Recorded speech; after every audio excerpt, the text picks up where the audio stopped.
drafted up a few questions about your music because I really Okay, want to great. talk in to your music.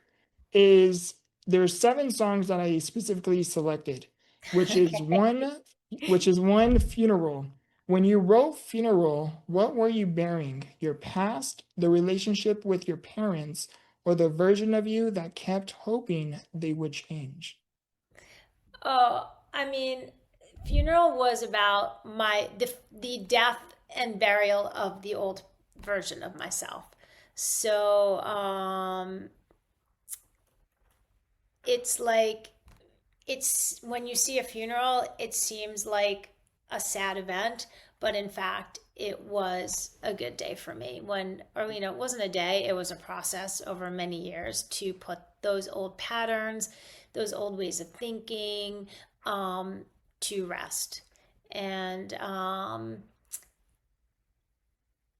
there's a line I think like, I ain't gonna miss her. She was a crazy bitch. Yeah. Yeah. You know, and so yeah, like I didn't miss her, and she was crazy. Like I was crazy at times and like I was not thinking clearly. And so I think to be able to with a little bit of like satire and dark humor, be able to like look back at those the way you behaved and those old parts of yourself and to put them to bed.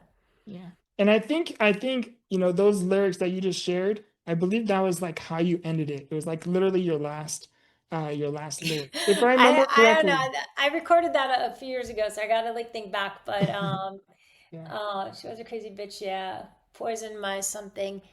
And like when my husband heard it, he's like, "Oh, is that about your mom?" And I'm like, "No, it's about like the old version of me. Like she was a crazy bitch, and like yeah, she needed to be." But what's interesting is like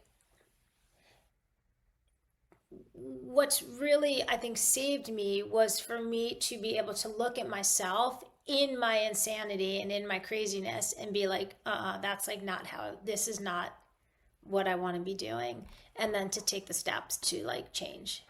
Yeah.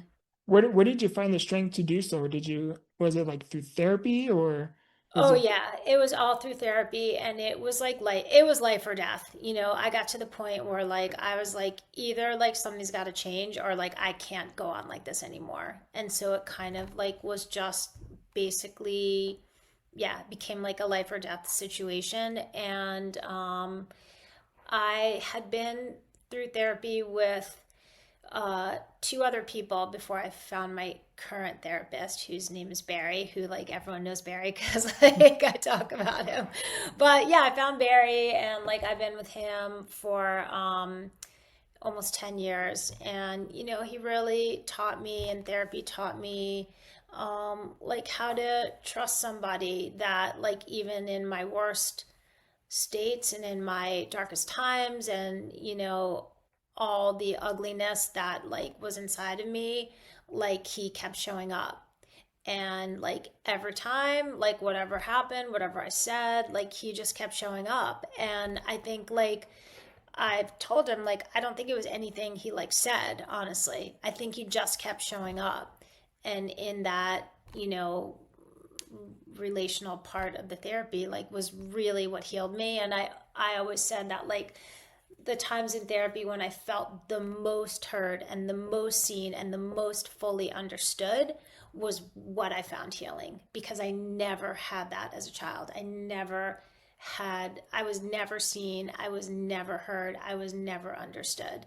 And imagine like your entire life from the day you're born never being enough for the person that you just want to love you. And so when you're never enough and you're never heard and you're never seen, it becomes incredibly damaging to it is almost they almost describe it as like a physical injury to the brain that needs to be healed.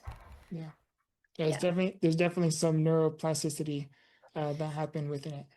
Oh yeah, for sure, for sure, for Yeah. sure. Wow. Yeah. And for Yeah. what it's worth, you are way more than enough. But Thank you. for the second one is, oh honestly, was oh honestly an apology to someone you love, or was it really an apology to yourself for all of the years you didn't know how to receive love? So, oh, honestly, was written after I went into a session with Barry and I was really mean to him. And I don't remember like what I said exactly, but it was something along the lines of like, you don't care about me. You have not helped me at all. This has been like a waste of my time. And like, I like really like don't like you. Something along those lines. Like, and he like was like, okay, like, but I'm not going anywhere. And I think it was, and that was like, and it was like, that was what the song like inspired the song. But it was like about all the people in my life, my husband, my friends who, like, even if I didn't show up perfectly, like, they stayed. And it was like, oh, honestly, you should have cursed me out. Oh, honestly, I'm shocked you're still around. It's like you should have like left given what I did to you. I think it starts the other night. I got a little crazy, said some things like that I regret, and I didn't even take them back. You know? Yeah. Yeah.